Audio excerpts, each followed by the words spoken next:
Hi hello నమస్తే. నేను మీ కట్టా కార్తీక్. అమెరికాలో జరిగిన ఒక విమాన ప్రమాదంలో దాదాపు 60 మంది చనిపోయినట్టు సమాచారం అంతా ఉంది. ఈ మధ్యకాలంలో ప్రపంచవ్యాప్తంగా కూడా అనేక విమాన ప్రమాదాల గురించి మనం వార్తలు వింటూ ఉన్నాం. వరుసగా విమానాలు ప్రమాదాలకు గురవుతూ ఉన్నాయి. ఈ మధ్యకాలంలోనే దక్షిణ సుడాన్లో ఆయిల్ కంపెనీకి సంబంధించినటువంటి ఒక విమానం ప్రమాదం కొద్దీ గాలిలోకి ఎగిరిన తర్వాత కింద పడిపోవడం ఫలితంగా దాదాపు 18 మంది కార్మికులు, అది ఒక ఆయిల్ కంపెనీకి సంబంధించినటువంటి విమానం, కార్మికులను తరలిస్తూ ఉండగా ప్రమాదం జరిగింది. 18 మంది చనిపోయారు అటువంటిది. ఇలా అమెరికాలో జరిగిన ప్రమాదాన్ని కూడా మీకు చూపించే ప్రయత్నం చేస్తున్నాను. అది మీకు ఇక్కడ చూడొచ్చు. ఒక విమానం ల్యాండింగ్కి వస్తూ ఉంది. అదే టైంలో ఒక ఆర్మీ హెలికాప్టర్ ఎదురుగా వస్తుంది. ఆ హెలికాప్టర్ని చూసుకున్నాక చూడండి, క్రాష్ అయింది. చూడండి ఎలా క్రాష్ అయింది అనేటువంటిది మనకి క్లియర్గా విజువలైజేషన్ మీకు నేను చూపిస్తూ ఉన్నాను. మనం చాలా క్లియర్గా చూడొచ్చు. ఒకవైపు ల్యాండింగ్కి వస్తున్నటువంటి విమానం, మరొక వైపు ఒక ఆర్మీ హెలికాప్టర్. మరి ఆర్మీ హెలికాప్టరు ఈ విమానాన్ని చూసుకోలేదా, పైలట్ చూసుకోలేదా, తెలవాల్సినటువంటి అవసరం ఉంది. ఆ హెలికాప్టర్ ఉన్న విషయాన్ని విమానం యొక్క పైలట్కి అక్కడ సమాచారం ఎందుకు ఇవ్వలేదు, ల్యాండింగ్కి ఎలా పర్మిషన్ ఇచ్చారు, ఇవన్నీ కూడా ఇన్వెస్టిగేషన్లో తేల్సినటువంటి అవసరం మనకు కనబడతా ఉంది. ఇంకోటి మరొకసారి కూడా విధానం మీకు క్లియర్గా చెప్తాను. ఇక్కడ ఇంకొక విషయాన్ని కూడా చెప్పుకోవాలి. ఎందుకంటే ఇంకొక విమానం టేకాఫ్ అవుతుంది. చూడండి, ఇక్కడ ఒక విమానం ఉంది. సో ఈ ప్రమాదం జరిగినప్పుడు ఇంకొక విమానం కూడా టేకాఫ్ అవుతుంది. నిజానికి దానికి దీనికి దగ్గరగా ఉంది. ఈ ప్రమాదం కనుక, ఈ నిప్పురవ్వలు కనుక ఆ విమానానికి కూడా తగులుంటే ఆ విమానంలో ఉన్నటువంటి ప్రయాణికులు కూడా చాలా ప్రమాదంలో ఉండేవాళ్ళు. వెంటనే ఈ ప్రమాదం జరగగానే హెలికాప్టర్కి విమానం తగలగానే పెద్ద ఎత్తున నిప్పురవ్వలు వచ్చేసాయి. వెంటనే శకలాలన్నీ కూడా పక్కనే ఉన్నటువంటి పుటోలా నదిలో పడిపోయాయి. అంటే విమానాశ్రయానికి పక్కనే నది ఎక్కడ ఉంది, ఆ రివర్లో మొత్తం పడిపోయారు.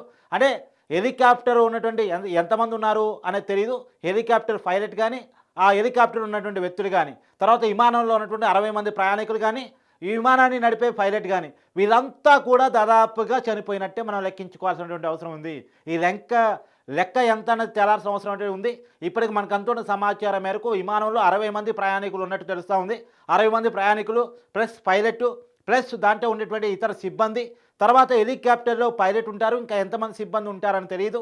మరి ఎందుకు ఇంత నిర్లక్ష్యం జరిగింది, ఎందుకు హెలికాప్టర్ అక్కడ ఉన్నట్టు గమనించలేకపోయారు అధికారులు? విమానం పైలట్కి ఎందుకు ల్యాండింగ్కి అవకాశం ఇచ్చారు? అదే సమయంలో ఇంకొక విమానం కూడా టేకాఫ్ అవుతూ ఉంది. ఒక విమానం ల్యాండ్ అవుతూ ఉంది, ఇంకొక విమానం టేకాఫ్ అవుతూ ఉంది. అదే సమయంలో అక్కడ ఆర్మీ హెలికాప్టర్ చక్కర్లు కొడతా ఉంది. ఆర్మీ హెలికాప్టర్ అక్కడ ఉంది తిరుగుతున్నటువంటి సమయంలో. మామూలుగా ఏంటంటే విమానాలు ఏ ప్రమాదం వెంటనే, అంటే ఆ యుద్ధ విమానాలు కాదు, ప్రయాణికుల విమానాలు కాబట్టి ప్రమాదం జరిగే అవకాశం ఉందని తెలిసినా వెంటనే వాటిని ఏమీ చేయడానికి ఉండదు. అంటే యూటర్న్ చేసుకోవడానికో కిందికి పైకి పోవడానికో అంత ఉండదు. కానీ హెలికాప్టర్కి అవకాశం ఉంటుంది. అదే ఆర్మీ హెలికాప్టర్గా కూడా తెలుస్తూ ఉంది. హెలికాప్టర్ కావాలంటే యూటర్న్ చేసుకోవచ్చు, కిందికి పైకి వెళ్ళొచ్చు.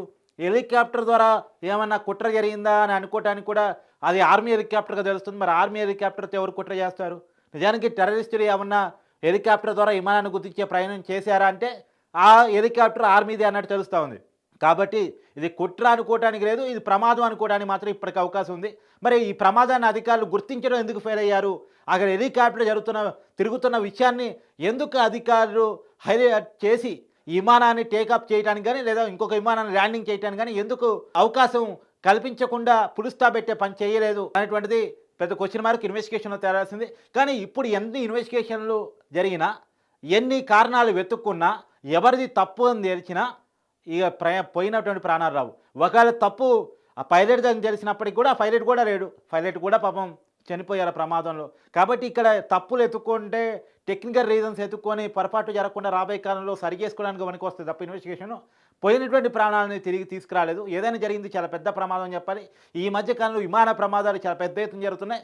దీని మీద ఖచ్చితంగా అంతర్జాతీయంగా కూడా ఒక రకమైనటువంటి ఆలోచన రావాలి. ఎందుకు ఈ ప్రమాదాలు ఇంత పెద్ద ఎత్తున పెరుగుతూ ఉన్నాయి, ఎక్కడ పొరపాటు జరుగుతున్నాయి, టెక్నికల్గా పొరపాటా లేకపోతే మానవ తప్పిదాలా, ఇవన్నీ కూడా ఆలోచించుకోవాల్సినటువంటి అవసరం అయితే, రివ్యూ చేసుకోవాల్సిన అవసరం అయితే ఉంది అనేటువంటిది చాలామంది అనలిస్టులు చెప్తున్నటువంటి మాట.